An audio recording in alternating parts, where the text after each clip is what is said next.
अपना ध्यान सम्मुख विराजमान श्री श्री 108 श्री परमहंस महान विभूतियों की ओर लगाते हुए और अपनी मुख रसना को पवित्र करने हेतु एक बार ऊंची और मीठे स्वर में बोलिए जयकारा बोल मेरे श्री गुरु महाराज की जय। बोलो साचे दरबार की जय। बोलो श्री सतगुरुदेव भगवान की जय। गुरुमुखो,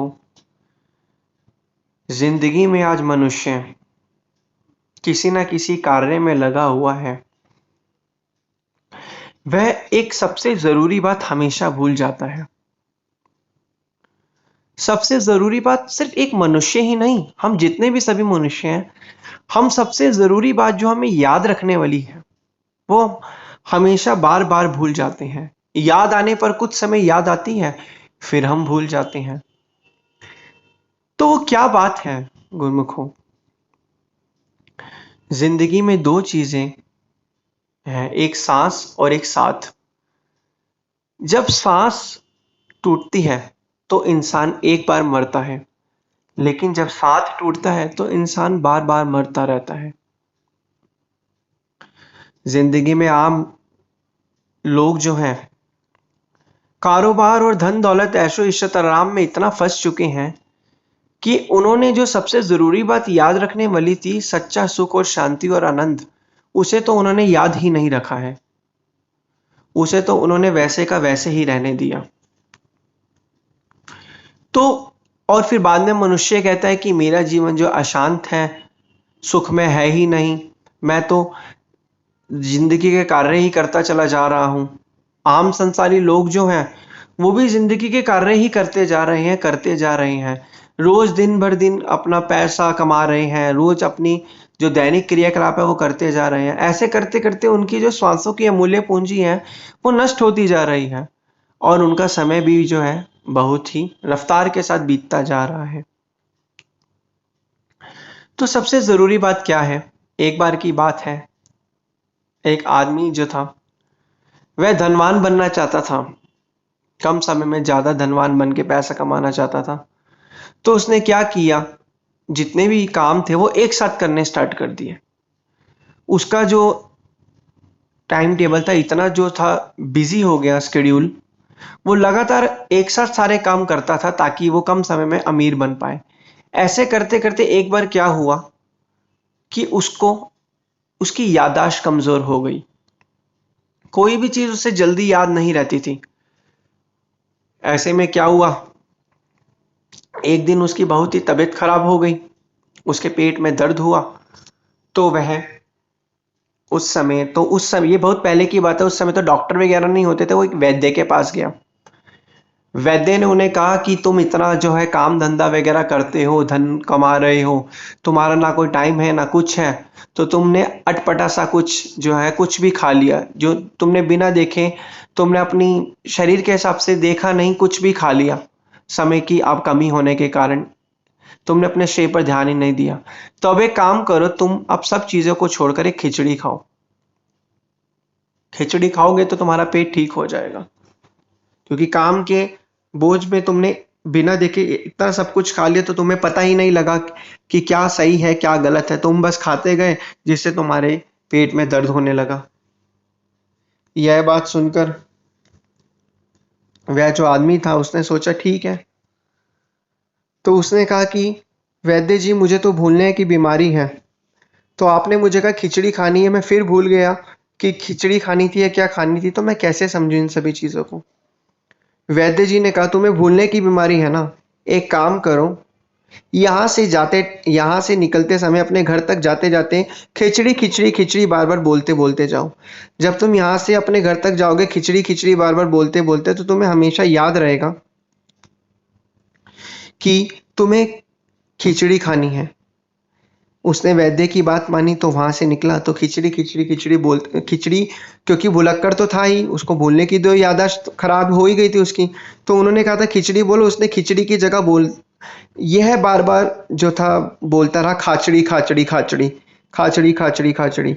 यह बोलते बोलते बोलते जब वह अपने घर के रास्ते पर जा रहा था, उस समय रास्ते में एक किसान जो था वह वहां से जो चिड़ियाएं थी उसकी जो जहाँ पे किसान ने अपनी फसल उगाई थी वहां पर बार बार आ रहे थे। किसान जो था अपनी उस चिड़ियाओं को जो था भगा रहा था। तो किसान ने फिर आवाज सुनी उस आदमी की जो बार बार बोलते हुआ था खाचड़ी खाचड़ी खाचड़ी। किसान को गुस्सा आया, उसने कहा ये कौन बार बार खाचड़ी खाचड़ी बोल रहा है। उसने उस आदमी को देखा, आदमी के पास आया और गुस्से में उस आदमी को एक थप्पड़ मारा कि मैं यहाँ पर जो है अपनी फसल बचाने के लिए चिड़ियाओं को भगा रहा हूँ और तुम खाचड़ी खाचड़ी बोलकर उस चिड़ियाओं को खाने पर बुला रहे हो। तो उसने कहा अच्छा ठीक है ये बात है, लेकिन मुझे तो वैद्य जी ने कहा था यह खाचड़ी खाचड़ी बोलने के लिए।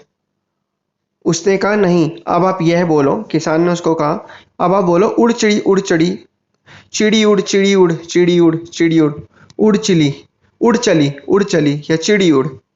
तो उसने कहा अब यह बोलते बोलते जाओ जिससे वो चिड़िया उड़ती जाएगी। उसने कहा ठीक है। फिर वो चलते चलते चलते चिड़ी उड़ चिड़ी उड़ चिड़ी उड़ बोलता बोलता जा रहा था। रास्ते में एक शिकारी था। वो शिकारी क्या कर रहा था, वह शिकारी जो था चिड़िया पकड़ने आया था। उसने फिर उस आदमी की आवाज सुनी चिड़ी उड़ चिड़ी उड़ चिड़ी उड़। तो उस आदमी को क्रोध आ गया जो शिकारी था। वो उस आदमी के पास आया, उसने उस आदमी को एक रख के थप्पड़ मारा और उसने कहा मैं तो यहाँ पे चिड़िया इकट्ठी करने के लिए आया हूँ और तुम बार बार बोल रहे हो चिड़ी उड़ जिससे चिड़िया उड़ रही हैं, तो मैं अब शिकार किस चीज का करूंगा। उस आदमी ने कहा मुझे तो उस किसान ने यह कहा था चिड़ी उड़ बोलते हो जाओ। और तो ऐसे में फिर उसको यह पता चला, जिस तरीके से अब हम देखते हैं कि दो थप्पड़ जब उसको पड़े तब उसको याद आया कि हाँ भाई ये चीज़ बोलनी है। उन दो थप्पड़ों के बाद उसे पता चला हाँ भाई ये चीज़ है। तो वो बार बार भूले जा रहा था अपनी चीज़ों को। इसी तरीके से हम इंसान जो है, यह भी जो हमारा असली उद्देश्य है, बार बार मन के चक्कर में आकर चंगुल में आकर जो हमारी आत्मिक शांति जो है, आनंद में जो जीवन व्यतीत कर रहे हैं, उसको हम भूलते जा रहे हैं। कहते हैं कि कभी भी दिमाग के अंदर अपनी कामयाबी को नहीं सोचना चाहिए और ना ही नाकामयाबी को अपने मन के अंदर रखना चाहिए, क्योंकि कामयाबी सोचने से घमंड पैदा होता है और नाकामयाबी सोचने से मायूसी रहती है। हमें तो ये चीज़ें करनी ही नहीं है। हमें तो जो अपना ये जीवन है, वास्तविक जीवन जो है, वक़्त के संतों महापुरुषों की चरण शरण को ग्रहण करा है हमने, उनकी आगे और मौज में चलने के लिए ही ये जीवन मिला है। क्योंकि महापुरुष फरमाते हैं कि ख्वाहिशें तो कभी ख़त्म नहीं होंगी, ज़रूरतों के हिसाब से जीवन को जिए। ऐसा नहीं है, अपने दैनिक क्रियाकलाप भी करो, समाज में आपके प्रति जो आपके जो दायित्व हैं उनको भी पूरा करो, लेकिन मन को संतों महापुरुषों के नाम में लगाओ।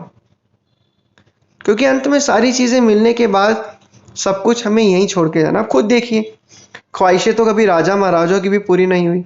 ये इतने बड़े बड़े लोग जो इस दुनिया में धराधाम पर आए, आज वो कहाँ हैं? आज तो उनका नामो निशान तक हमें नहीं पता। तो इसलिए गुरमुखों, हमें अपनी क्या चीज़ ज़रूरी चीज़ याद रखनी है। हम बार बार उस ज़रूरी चीज़ से भटकते जा रहे हैं। हमें ज़रूरी चीज़ याद रखनी है कि हमें मालिक का भजन करना है। उन्होंने जो हमें नाम बख्शा है उस नाम की कमाई करनी है, उनकी याद को अपने दिल में बसाना है। तभी हम जो है वक़्त के संतों महापुरुषों की चरण शरण को ग्रहण तो हमने करा ही है और उनके आगे और मौज में चलकर अपना जीवन जो है व्यतीत कर सकते हैं। इसलिए हमें अपने ज़रूरी उद्देश्य जो है भक्ति के पांचों नियम को नहीं भूलना चाहिए, इनको करते रहना चाहिए। करने करने से ही हमारे मन के अंदर अपने आप ही सकारात्मक विचार जो है उत्पन्न होंगे और सकारात्मक विचार से ही सकारात्मक आनंद निकलता है। तो इसी प्रकार हमें सकारात्मक विचारों को अपना बनाना है। ज़िंदगी हमें मिला है भक्ति परमार्थ के काम करने के लिए, अंत में यही सब कुछ छोड़ के जाना है। तो क्यों ना जीवन जो है, इच्छाओं को जो हम बढ़ा के अपना जीवन अशांत में व्यतीत कर रहे हैं, तो ज़रूरतों को सोचकर अपना जीवन शांत में क्यों ना व्यतीत करें। तो इसलिए पांचों नियम की पालना करनी है, भजन बंदगी में ध्यान लगाना है, जिससे हमारा ये लोक भी सुखी होगा और परलोक भी सुहेला बनेगा। बोलो जयकारा बोल मेरे श्री गुरु महाराज की जय। बोलो श्री सतगुरुदेव भगवान की जय।